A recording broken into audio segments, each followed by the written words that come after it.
Atos, capítulo 9. Enquanto isso, Saulo, motivado pela ânsia de matar os discípulos do Senhor, procurou o sumo sacerdote. Pediu cartas para as sinagogas em Damasco, solicitando que cooperassem com a prisão de todos os seguidores do caminho, homens e mulheres, que ali encontrasse, para levá-los como prisioneiros a Jerusalém. Quando se aproximava de Damasco, de repente uma luz do céu brilhou ao seu redor. Ele caiu no chão e ouviu uma voz lhe dizer: Saulo, Saulo, por que você me persegue? Quem és tu, Senhor? Perguntou Saulo. E a voz respondeu: Sou Jesus, a quem você persegue. Agora levante-se e entre na cidade, onde lhe dirão o que fazer. Os homens que estavam com Saulo ficaram calados de espanto, pois ouviam uma voz, mas não viam ninguém. Saulo levantou-se do chão, mas, ao abrir os olhos, estava cego. Então o conduziram pela mão até Damasco. Lá ele permaneceu, cego, por 3 dias, e não comeu nem bebeu coisa alguma. Havia em Damasco um discípulo chamado Ananias. O Senhor o chamou numa visão Ananias. Sim, Senhor, respondeu ele. O Senhor disse: Vá à rua direita, à casa de Judas.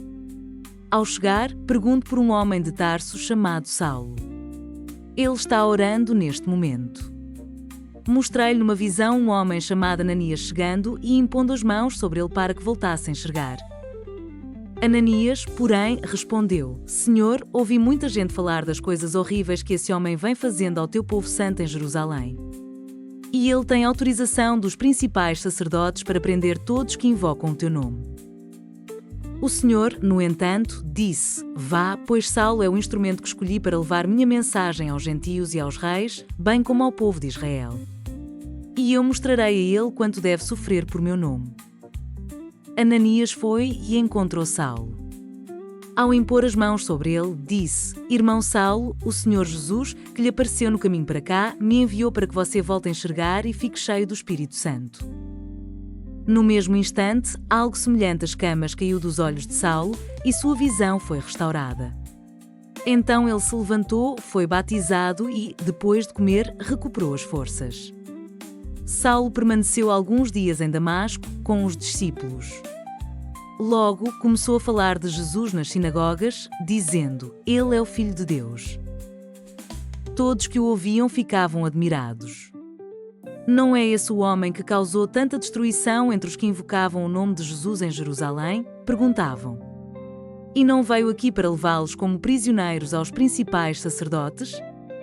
A pregação de Saulo tornou-se cada vez mais poderosa, pois ele deixava os judeus de Damasco perplexos, provando que Jesus é o Cristo.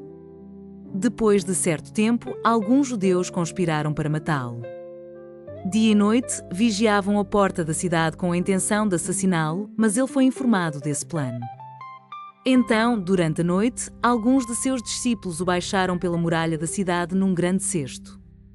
Quando Saulo chegou a Jerusalém, tentou se encontrar com os discípulos, mas todos estavam com medo dele, pois não acreditavam que ele tivesse de fato se tornado discípulo. Então Barnabé o levou aos apóstolos e lhes contou como Saulo tinha visto o Senhor no caminho para Damasco e como ele lhe havia falado. Contou também que, em Damasco, Saulo havia pregado corajosamente em nome de Jesus. Saulo permaneceu com os apóstolos e andava com eles por Jerusalém, pregando corajosamente em nome do Senhor. Também conversava e discutia com alguns judeus de fala grega, mas estes procuravam matá-lo.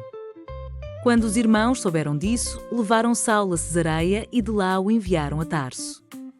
A igreja tinha paz em toda a Judeia, Galileia e Samaria e ia-se fortalecendo à medida que andava no temor do Senhor. E, encorajada pelo Espírito Santo, crescia em número.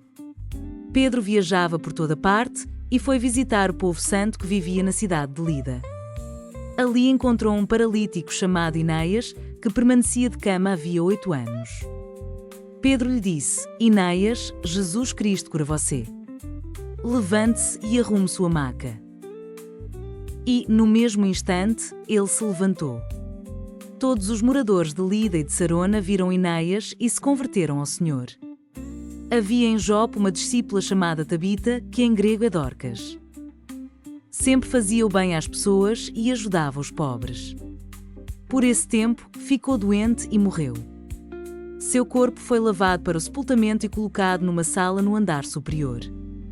Quando os discípulos souberam que Pedro estava perto de Lida, enviaram 2 homens para lhe suplicar: por favor, venham o mais rápido possível. Então Pedro voltou com eles e, assim que chegou, foi levado para a sala do andar superior. O cômodo estava cheio de viúvas que choravam e lhe mostravam os vestidos e outras roupas que Dorcas havia feito para elas. Pedro pediu que todos saíssem do quarto. Então ajoelhou-se e orou. Voltando-se para o corpo da mulher, disse: Tabita, levante-se, e ela abriu os olhos. Quando ela viu Pedro, sentou-se.